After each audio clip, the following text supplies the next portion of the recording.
Namaste to all. We'll get started in a minute.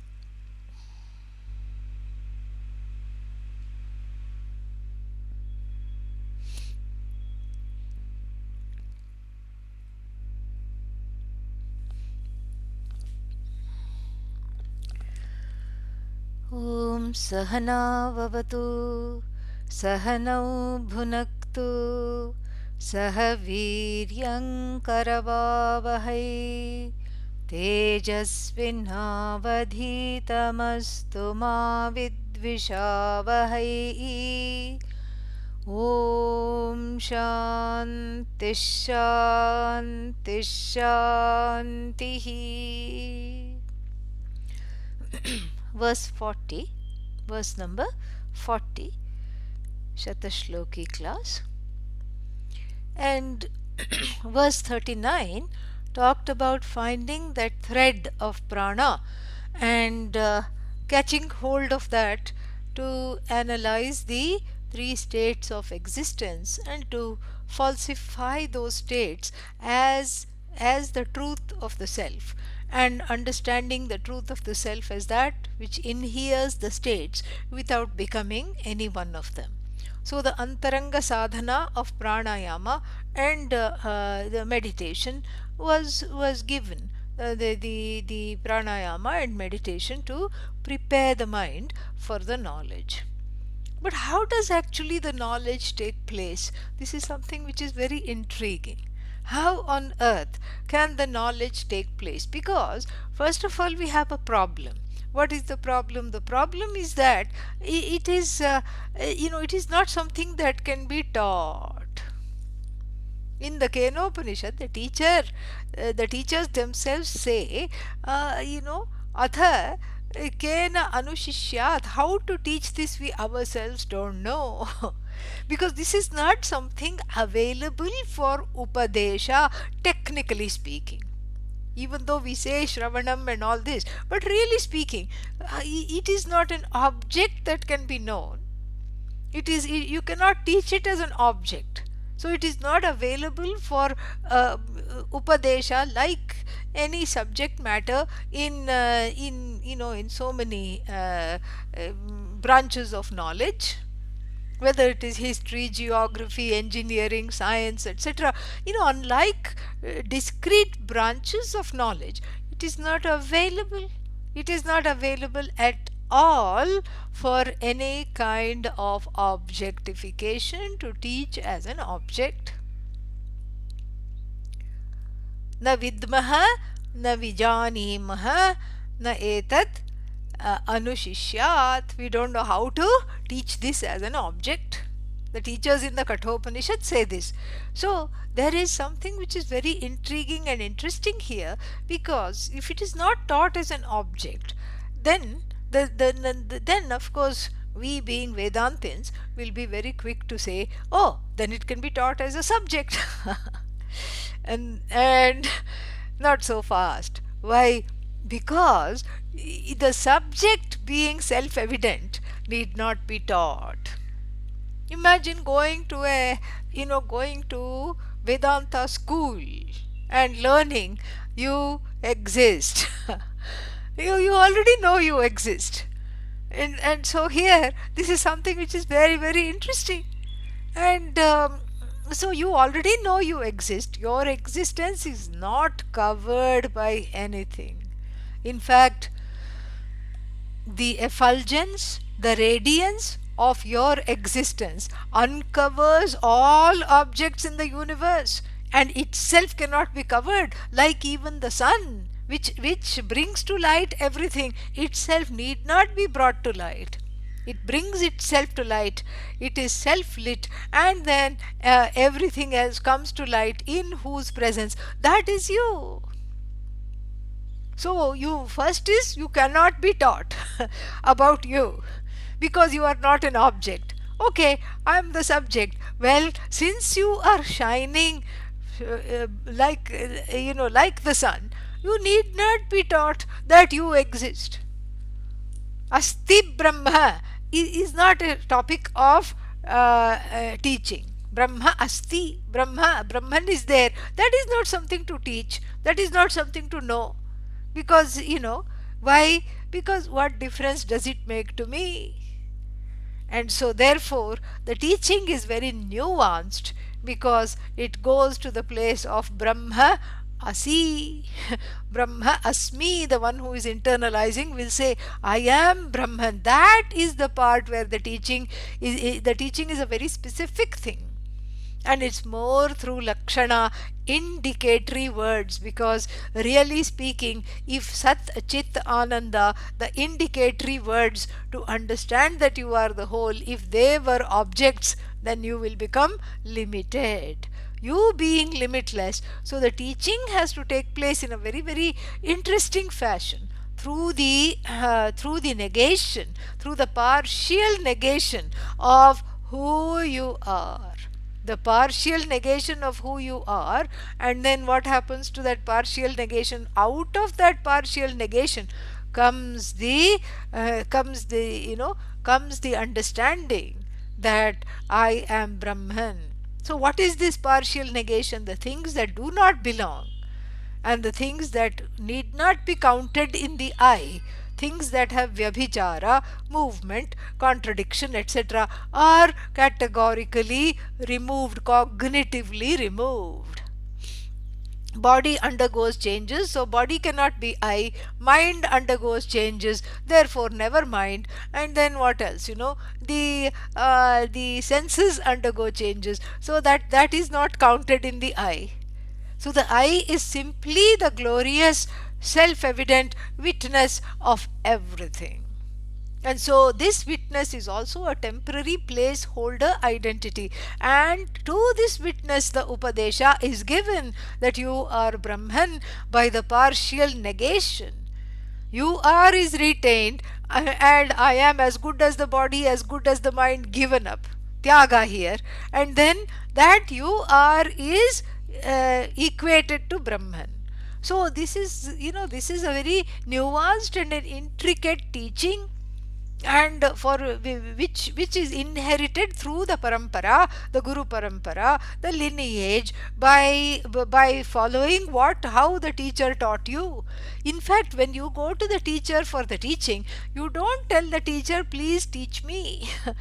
Even though the student says adhihi bhagavo brahma, like in the Taittiriya Upanishad, even though the student says that, the student actually means, and Adi Shankara in his Bhashya decodes what it means. Madartham smara. Please recall how you were taught by your teacher and recall that for my sake.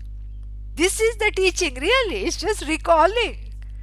So every student is a copycat of the parampara, just copies, copies the teaching, copies the examples, and then and what is that? Copies all of Pujya Swamiji's jokes, everything. You are an unabashed plagiarist. You are a proud plagiarist of everything. And you cannot be taken to court, you cannot be, nobody can do this, because the parampara thrives on this replication. This is the duplication, this is the replication. So every teacher in the parampara is a Xerox machine, and just copies the message of the lineage, the message of the teachers, who was taught by his teacher, who was taught by her teacher, etc., etc. So internalizes the message, copies the methodology, and then teaches. This is what the whole thing is. And so for that message to be internalized here, between these two temples, in this temple of the body mind sense complex, some preparation is achakshate, some preparation is expected. And so verse number 40 goes to talk about that preparation and urges the person, the student, the sadhaka, to take a small trip. Maybe should not be called a trip. What should it be called? It should be called a leap. Yeah, to take a small jump from what? From the first portion of the Veda to the second portion of the Veda. Okay. So then it gives a nice example and urges this little bit of a leap, because the first portion of the Veda is just a propagation of samsara, unabashed propagation of samsara through the following the Veda as nothing but a instruction booklet for dharmic desire fulfillment. That's all it is. It's an instruction booklet on how to have a lot of dharma and a lot of desires at the same time. So this is what the whole thing is, and a little bit of moksha, because at every puja sankalpa mama uppat duritakshayam dwara Shri Parameshwara Prityartham ahamidam karishye. So even though you may want to, you may want overlordship of a huge swathe of people, and you want to do this homa for Vashikarana. Vashikarana means bringing people under one spell. Vashikarana mantra. And there is one such thing, Ganesha. For Ganesha, there is a mantra. Om Namo Ganapataye Varada Vasham Me Sarvajanam Anaya Swaha. So, even though there is such a homa to bring all the people under your spell, so you can have lot of charisma. Politicians do this.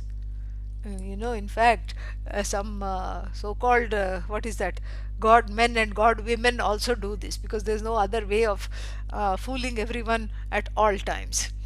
And so they have to keep doing this. So even if one is doing what is one's goal? To have everyone under one spell. And how does the purohit, the priest, how does the priest make you start? The priest says, I am doing this for self purification so that I can qualify for moksha. That is the original sankalpa. Think about it. So the first portion of the Veda also makes you moksha bhimukha, forces you to face moksha whether you want moksha or not. And so there is already some preparation, but the danger is what? The danger is to just get completely engrossed in this book of desire fulfillment and unable to let go of the book. You have to be able to let go of the book. You have to, see that there is another world, a vantage point that is available beyond the book. So, how can I take this flight? What plane should I take? What is the name of the plane that I should climb into and sit? And the name of the plane here, to go from one portion of the Veda to the next portion of the Veda, which is Vedanta, is called Vairagya. You take off in the Vairagya plane. How? Let us read. No kasmadardramedhaspृशति च दहनः किन्तु शुष्कं निदाघात् आर्द्रं चेतोनुबन्धैः कृतसुकृतमपि स्वोक्तकर्म प्रजार्थैः तद्वज्ञानाग्निरेतत्स्पृशति न सहसा किन्तु वैराग्यशुष्कं तस्माच्छुद्धो विरागः प्रथममभिहितस्तेन विज्ञानसिद्धिः. विज्ञानसिद्धिः. Siddhi, success, accomplishment. Accomplishment of what? Vijnana.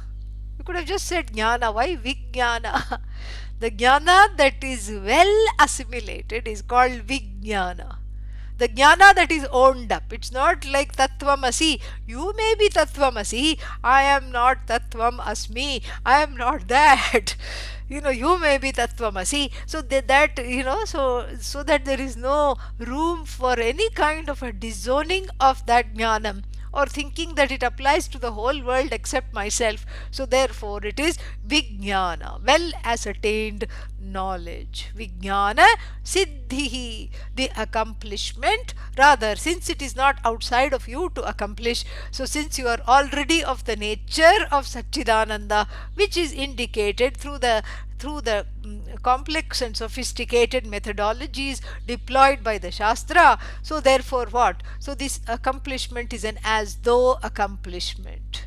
better to translate Siddhi as a deep and complete internalization of this Vijnana, of this well ascertained knowledge that I am the whole, I am without a second, I am Brahman, I am of the nature of Bhagavan. This is, this is the message. And so, Tena Vijnana Siddhihi. Tena means kena. So through this Vijnana Siddhihi. So the upaya for Vijnana Siddhihi is being given, and it is being pointed out that it is Vairagya. What is Vairagya? Iha mutra phala bhoga viragaha. Tattva bodha definition. So ihascha amutrascha. Iha means right here in this life, in this body. Amutra elsewhere. Elsewhere means what? If this life is not there, what else is there? Afterlife, heaven, etc. Because people, I think, must be bored, and not just nowadays, but people were bored to begin with. From the start of the civilization, this heaven going penchant, because one is bored of everything. One feels like one has plateaued in terms of been there, done that. Everything seems very boring. Every holiday you go is you either go to the mountains or go to the body of water, or a combination thereof. What else is there? Nothing else. And you can go in different seasons, or you can go see some cacti. You can go to Arizona and go see some cacti. And so that is basically what it is. So there is some desert, there is some what is that, mountains, there is some body of water, river, ocean, etc. ठीक है, okay. So this is, so it is very boring. So to go for a holiday is just boring. So therefore, and then life as we know it is not interesting. Same old, same old, same old spouse, same old children, same old problems with the spouse and the children, same old things. And then family life is just one more disaster waiting to happen. Something or the other is always not working. And something or the other is always frustrating. Something or the other is always, so people are bored. People universally are bored. Otherwise, why else would every religion have this interest in afterlife? So they are bored, at the same time they are mildly curious. Okay, this life is gone, written off, completely crossed out, and then maybe after I die, I'll end up in a wonderful place. In fact, the Veda is the first book, holy book, that talks about heaven, the most ancient one. And then it paints heaven in wonderful ways for those who might be interested. Because the gamut of desires do not end here. They go further, and then they go beyond even death. And so therefore there is a loka that is constructed. In fact, we have 14 lokas. 7 up, 7 down. And down means uncomfortable lokas. Up means comfortable lokas. And so there is all this gamut of lokas designed to fulfill desires and to eke out the karma, to exhaust one's karma in the afterlife. So amutra means afterlife. And in fact, some religions are totally focused on the afterlife. This life is just like a bus stop waiting for the afterlife. Swing low, sweet chariot, there is one song, coming forth to carry me home. Home means some place outside of this horrible jagat, filled with strife, filled with animosity, filled with difficulty, and somewhere I want to go and relax. How is that possible? Because the one that is not relaxed is the one that is the goer. The ganta, the gantra is not relaxed here. And then how come you go elsewhere and then you get relaxed? Not possible, because you are carrying the same mind that is unrelaxed. That is why Pujya Swamiji would always say, even going to heaven, let's say you go to heaven, let's say you sit right in front of God, and then your restlessness will just, make you wonder what it is like to sit in that seat. I have only this seat and I have to go like this to see Bhagavan. Wonder what it's like to sit in that seat that has red velvet cushion. that has a nice somebody fanning you. I don't have that much punya. Let's see who got that much punya, because I can only see the back of their head. So you leave your seat and go to see who is seated there. And then you find one gunda. Gunda means some kind of a mafia don sitting there from your own neighborhood, being fanned by one paricharaka, one heavenly sevak, karma devata, and one celestial. And another celestial is pressing this don's feet. And the third celestial is feeding peeled grapes. And, and the fourth celestial is collecting the pips, of the grapes, grape seed. And because why they don't have seedless grapes in heaven? No, it's all organic, and they don't do all this hybrid thing. Okay, it's all original. And so this is what you see, and you'll see this mafia don from your own neighborhood, your own underworld. By day he had some kind of a semblance of a business. By night he is just doing all kinds of nefarious activities. Arson check, fraud check, thievery check, and then all the things, whatever, check, check, check, check, check. And so this is the modern day Duryodhana, that is sitting and enjoying this in the red velvet seat, and you are in the bleachers in a wooden seat somewhere, sitting and and going like this, uncomfortable, trying to back ache, hip ache, everything is there. And then so you leave your precious seat just to go have a look, and then sitting there right in front of God, you are crying. How come? And then you see one popcorn wala, celestial, because seeing God is boring. How long can you keep on staring? Some popcorn and cool drinks are coming, and you catch hold of this karma devata, this what is that?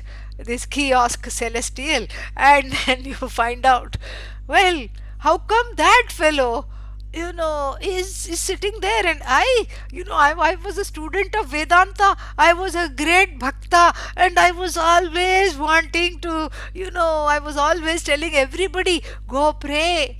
In fact, I brought many people into Vedanta. All my friends started to take classes because I was taking the classes. Everybody started to take classes because of me. And I brought so many people to Bhagavan. And why come this person has got a better seat than me? This person shouldn't even be here. And the popcorn seller celestial says, what you didn't do anything. You brought some few people who are already depressed and bored. That doesn't count. This man is great. Why? Because as soon as they saw him, women, men, children, everybody said, oh my God, oh my God, oh my God, oh my God, oh my God. And so he made them remember God much more than you did. So sitting there right in front of Bhagavan, you cry. So what is this afterlife other than just a spoof? Just a little place to go and come back. May as well just go to some mountains wherever you are once the pandemic ends. That's all it is. So this afterlife, and in fact whole religions are based on afterlife. And and I said I was talking to in Kashmir, we had a peace mission, and I just said that there is such a thing called accountability. There is such a thing called this life that needs to be enjoyed for what it is. You have to live fully right here, right now.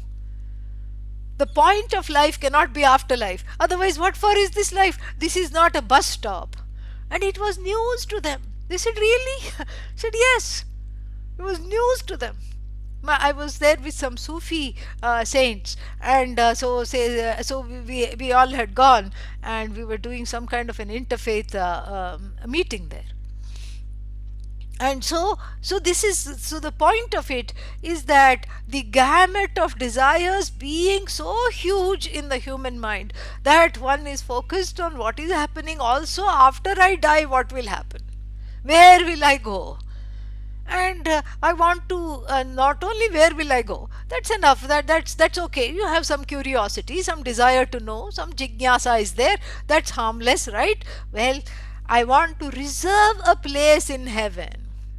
Therefore, I'm going to do this dana, I'm going to do this charity, I want to reserve a place in heaven, therefore I'm going to do this good karma. And Svarga Kamaha Jyotisthomena Yajeta, Somena Yajeta, like these, all these um, uh, Veda Vakyas are there. Vakyas means the sentences in the Vedas are there. And what do they say? That the ones who are interested in going to heaven, please offer Soma juice into the fire. In fact, the fact that Soma creeper is extinct shows the obsession with the afterlife. They pressed the Soma leaf out of extinction. It no longer exists. It's an extinct plant. So the juice of that plant, extinct plant, may be used to go to heaven.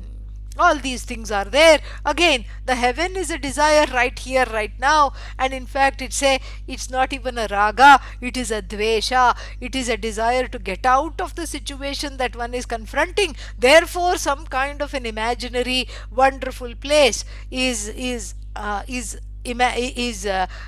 envisioned, but this envisioned place is really in the heart of who you are. It is centered on the very I that wants to leave this body, that wants to go somewhere. This is what the whole thing is. This irony is not understood. So viragaha, vigataha ragaha yasmat. So the one who is free of this kind of raga and this kind of dvesha to go elsewhere, or to even what is that called, to eke out one's one's desire here, to look at this loka as a place of desire fulfillment, because that's what the earth becomes. The earth becomes a place of desire fulfillment, and I want to be kept in good humor. As long as these desires are there, the knowledge does not touch one. This is the message of this mantra number 4.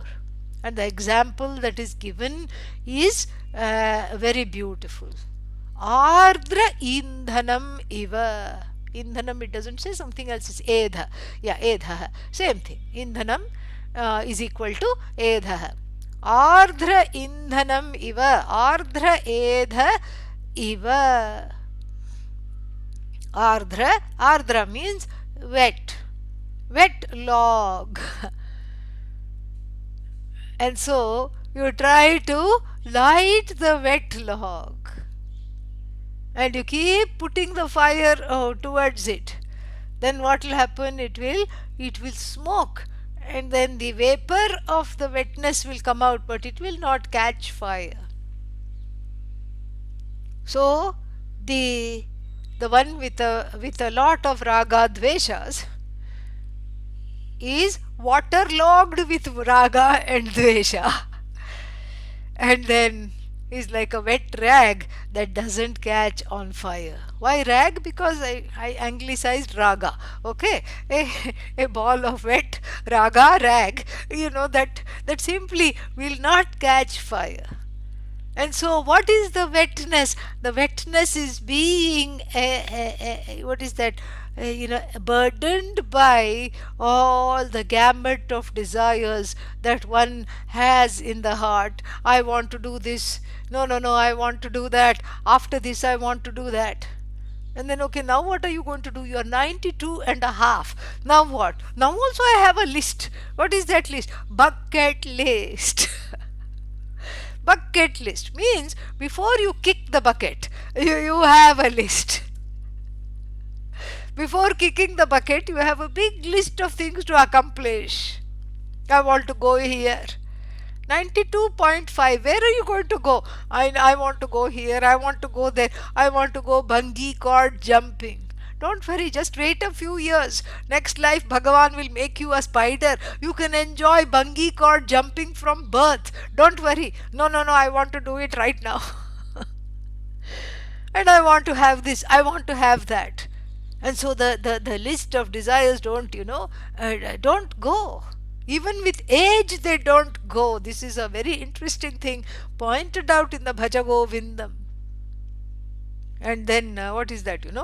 Angam Galitam. The bones are melting. Why? Because osteoporosis. Angam galitam palitam mundam. The head doesn't have a single hair to speak of. Dashana vihinam jatam tundam. The jaws are smooth, free of teeth. And then what?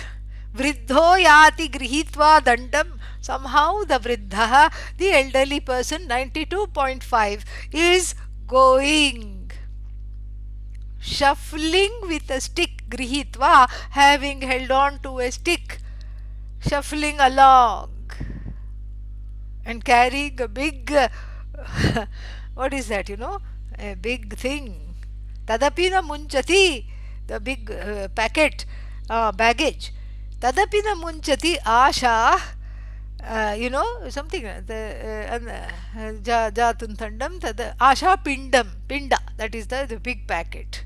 Asha pinda means this big potli, we call it in Hindi. Potli means like a big bag of desires. One is not free of. One is shuffling along at age 92.5, carrying this bag of desires. So this is the lament of the text called Bhaja Govindam. And so therefore what? Therefore this vairagya viragasya bhavaha.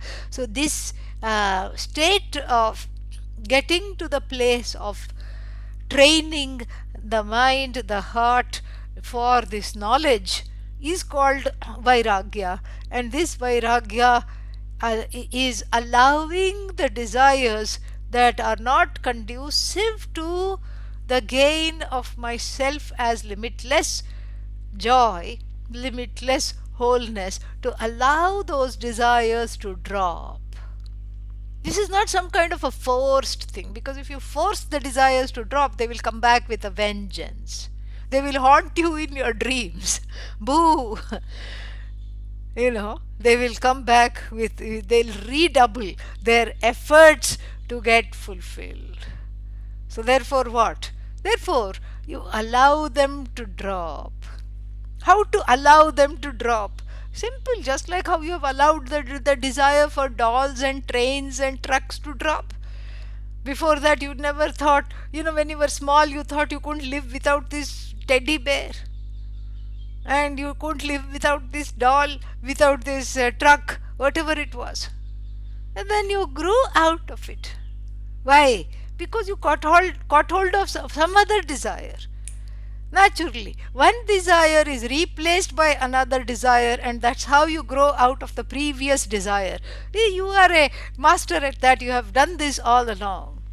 Now catch hold of the only desire that is there. In fact, which is the spoof for all other desires, which is the only desire. The only authentic desire is to no longer feel encumbered by being a wanting person. That is the only desire. I don't want this encumbrance of feeling that I'm a wanting person. I want something or the other. I have to have this. I cannot be without this. This is a burden, because each time you try to fulfill something, something else goes wrong. And one is a tired jiva, jaded, faded, tired jiva. One is exhausted because the number of desires are too many, and the day has only 24 hours, out of which you do need to sleep. So you wake up exhausted because yesterday's quota of desires is still knocking on the door of the mind, and today's quota of desires is standing with its hand on its hips and saying, hey, this is my turn today. And some of them are chronic desires. They have been there since age 2. Why age 2? Because that is when the sibling was born. And one stopped having the parents all to oneself.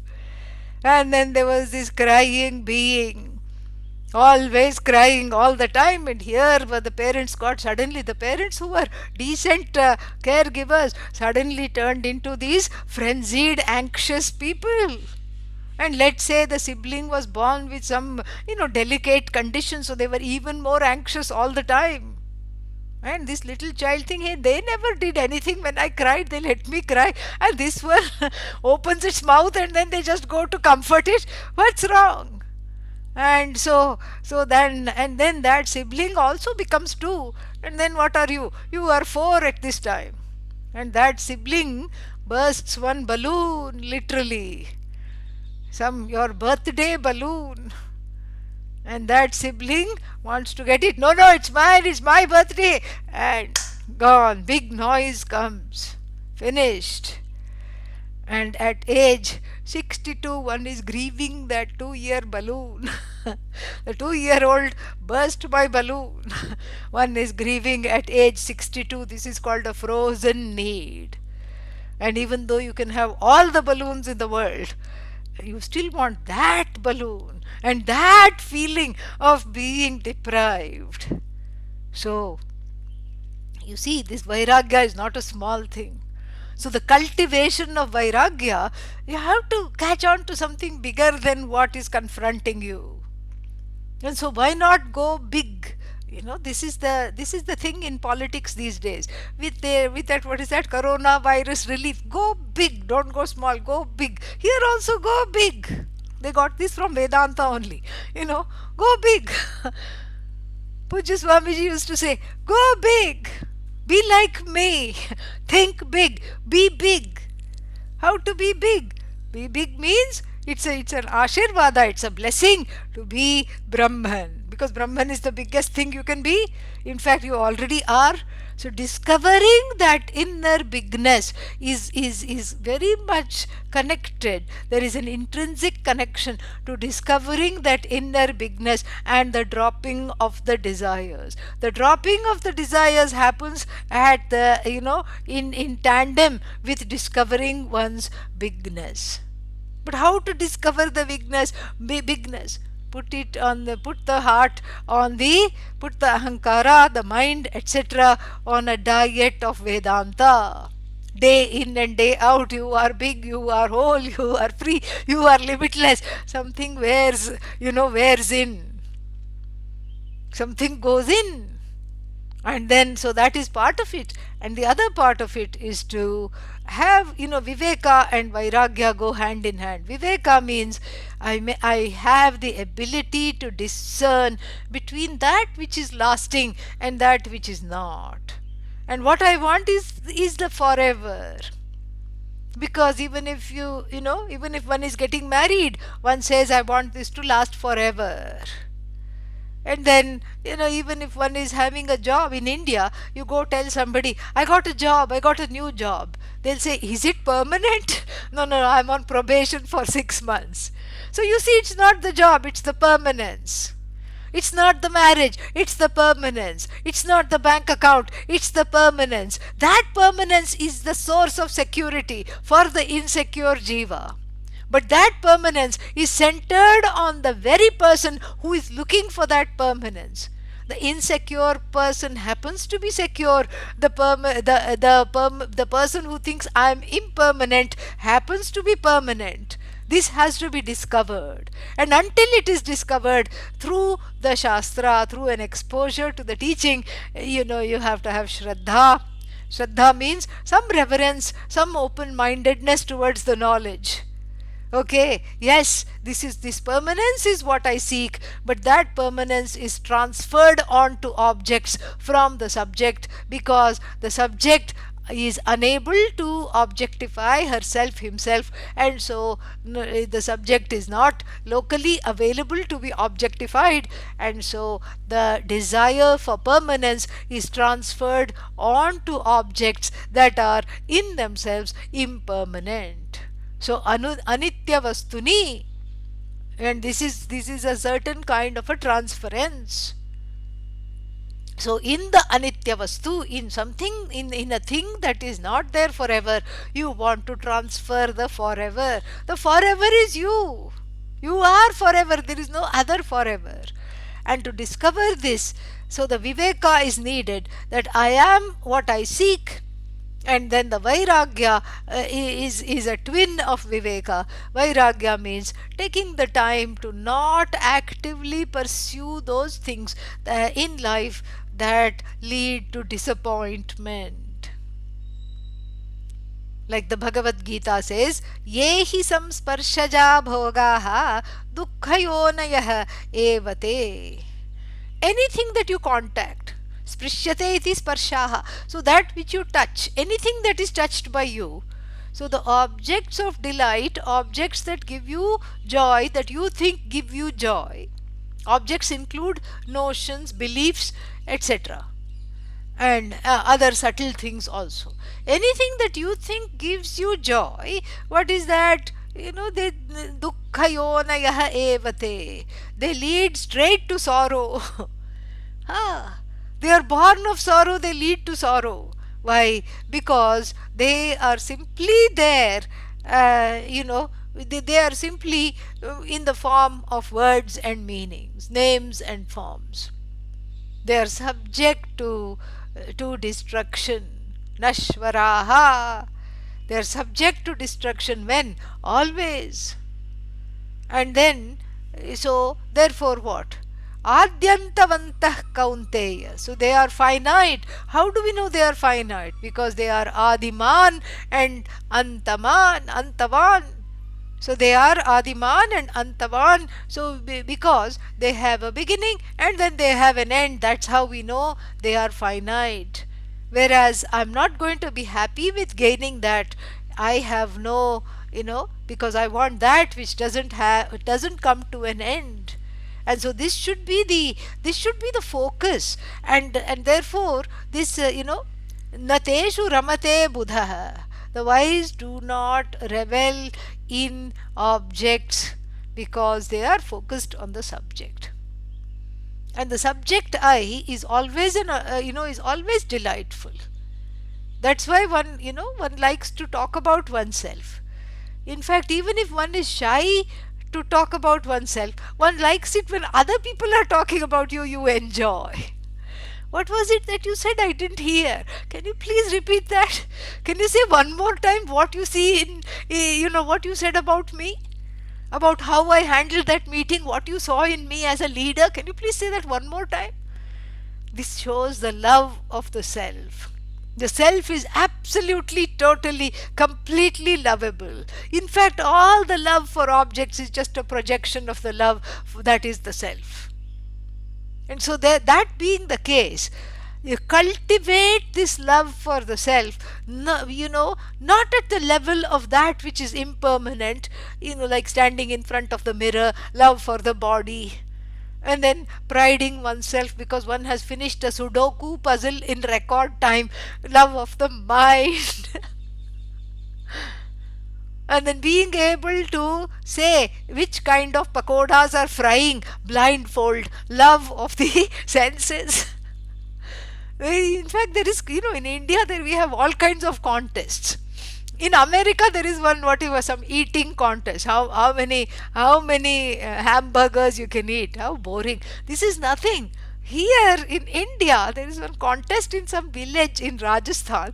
All the contestants are blindfolded, and then right there is frying all kinds of delicacies. So they are able to discern. Is it jalebi frying or is it gulab jamun? Both are just heart attacks waiting to be. Okay, yeah. So that's what they have in common. But they have apparently distinct smells and flavors when they are frying in the oil. And so it's not enough to say this is some pakoda. What kind of pakoda? And the person says, there is obvious joy and identification, total identification with the sense organs. That is not at the level of the love of the self is expressed. The love of the self, here is knowing oneself to be inherently lovable. And so the whole Jagat is non-separate from this I, that is also lovable, Ishvara, lovable, non-separate from the I. And so this is how that one grows. To grow into this bigness, demands a sacrifice. Oh, up till now I was enjoying the class. When you said sacrifice, I just like, I said, okay, suffice, suffice with this sacrifice. Alam sacrifice say na. This is enough. I don't want anymore. I don't want to hear. Up till now, I was going along with you. You said Shraddha. I said okay. And you said, look upon yourself as beyond the body, mind, sense complex. I was willing to take this little trip. But now I want out of the Vairagya plane. Where is my parachute? And so, sacrifice of what? Listen little further. So far you have come along. Listen a little more. What harm will come? It's not that I'm going to take things away from you. Just listen. So, what do you have? What do I have to? All right, all right. Closed mind, but listening. Okay, tell. What do I have to sacrifice? I'm waiting. Come on. In order to be big, you have to sacrifice the smallness. Simple. Oh, that's all. Okay, I can do that. That's all. And then some really wise person, ironically used, will say, some Brihaspati will say, can I be big and small at the same time? It's like saying, can I have samsara and moksha at the same time? Little bit of samsara, little bit of moksha. So lovely, both together, everybody is happy. Why this? Vairagya, I can understand. Why this Vairi? Vairi means enmity between samsara and moksha. Why can't we all get along? Nice thoughts. Very elevated thoughts. But small and big are opposites, correct? Just like light and dark are opposites. And that's why the sun, when we tell stories to children in India, one of the Vedic stories is why the sun rises in the east and sets in the west, and why the sun is having this chariot of 7 colored horses, that is the rainbow, and going on the sky. We tell this to children.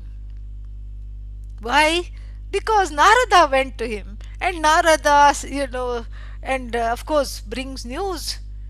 And Surya Bhagavan asked Narada, everybody okay? Are everybody happy with me? Yes. Only one person. Is everybody doing sun salutations? Yes, yes, yes. In fact, yoga has gone to the west, and everybody now is doing sun salutations. Everybody is happy with you. They are, doing sun salutations. And except ... Narada trails off.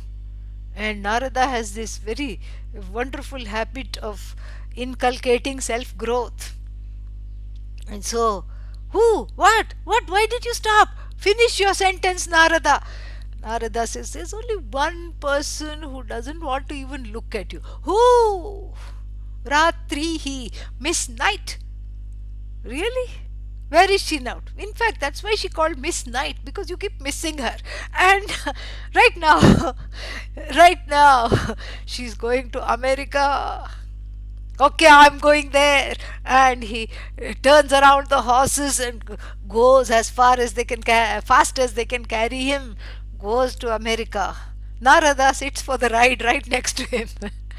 Where is she? He just went back to India. And then, so therefore, the sun keeps rising and setting. We keep telling children this. So, they are opposites. Light and darkness cannot coexist in the same place at the same time. Similarly, jnanam, self-knowledge, and ajnanam, which is self-ignorance, cannot occupy the same person at the same time. Not possible. So, in order to be big, in order to discover that bigness, the small things you have to cultivate dropping. And let's not even start with things. Let's start with let's start with notions. Notion number 1, I have to win every argument. Drop that notion. And in fact, Everybody will be happy with you. You'll become instantly popular with the family because you're not arguing at all. Why? Your sights are set elsewhere. Rasavarjam rasopyasya param drishtva nivartate, Bhagavad Gita says. That even though you may have a desire to win that argument right now and gloat over the people, that oh, I hold a sway, I am better at this, I am good at this, even though you want to do that, when you give that up, the longing might be still there, but param drishtva, your sights are set for that bigness, param, the absolute Brahman, to know yourself as Ishvara. Then what happens? That desire slowly drops. So the sacrifice of winning a small argument, what does that do? That helps you to grow into the bigness. Let go. No, but the other person will win. Actually, the other person is just winning in the moment. You are in the win-win situation. You have won over their hearts and you have won over your desire to be argumentative, to have your own way, to share your notions as the correct notion. This is what everybody should believe in. You know? Why? Because this is how it is. I am right. The scientific papers say so. I'm going to make everyone into an eco freak. Eco freak means, everything you recycle, starting with the hairs on your head. And, you keep recycling. You recycle. Why do you have to tell other people to do that? No, other people also should do that. All this is coming in the way of bigness. If you can influence people, inspire, influence. Yes, you can tell tell them, it is good to recycle, and if you have a sway over the family, you can even make a rule. But beyond that, you cannot turn it to some kind of a rabid, proselytizer of the world. You cannot do that. And so, Vairagya is homegrown. In fact, it's already there. And how to discover that is to consciously let go of the things you want most. And sometimes things are not just things. Things are are very subtle. They're not actually things that can be objectified. Wanting to have one's own way and wanting to win an argument, wanting to be popular, wanting to do this, wanting to do that, all those things are included in things. And so when that smallness drops, the more the smallness drops, the more the bigness is abided in. So in the beginning, the baby Vedantin is made to is given a big pair of Brahman shoes, and then you grow into the shoes. And how do you grow into the shoes? By shooing off all those desires that don't belong. You just let them drop. And how to let them drop? With kindness, self-compassion. Self-compassion. And it's first and there is a two-step process. The self-compassion, when it is there, the dropping of these desires becomes a two-step process. First is to love up that being that is desiring, usually an inner child, someone who is not completely grown up, some part of you that is rebellious, to love it up. You have to see that the desire is a placeholder for something else that has nothing to do with the desire or the addiction or anything, because the desire is based on I have to have this binding desire. But then when you look deeply, you see that it's not the thing itself, but the have to. That have to shows the insecurity. That insecurity must be lovingly addressed. Number one.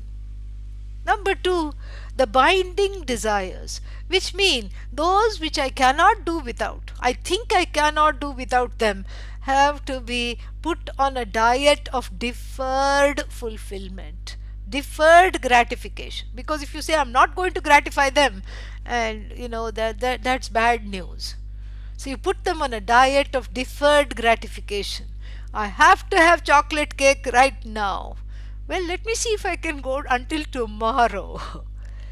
And then you are safe because tomorrow never comes. And so you can keep saying tomorrow, tomorrow. And no, tomorrow is too long. Okay, hold off for an hour. I'll do this in 1 hour if I still want it. And then change the channel. Go do something else that you really enjoy. Go outside in the garden, go call a friend, do something. And then, in all likelihood, after 1 hour, you would have happily forgotten about it because you really wanted something else rather than that particular thing. If it's not gone, if the desire is not gone, then say maybe another hour. See if it can be deferred for 1 more hour. And this way, one lives in the moment, really. And so, what happens here? The binding desire is converted into a non binding desire. After some time, I enjoy this, I love it, and it's okay if I have it, and it's okay if I don't have it. That should be the attitude with everything in the universe. Touch and go. I touch it and then I move on. I enjoy it and then I move on.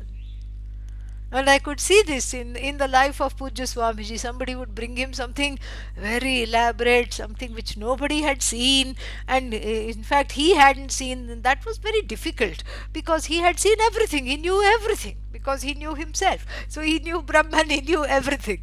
But still, somebody would bring one complicated toy or something that balances like this and does that.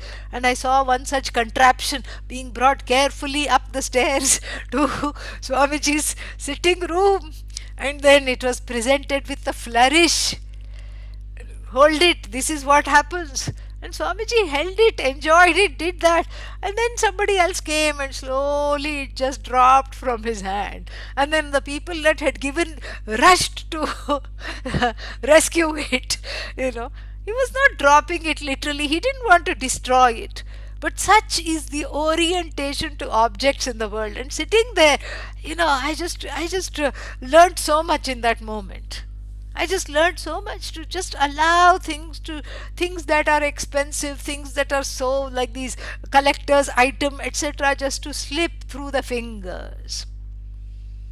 And many times I also noticed when I went to with Swamiji to Bhiksha, then people would say this is our cherished possession, some crystal things.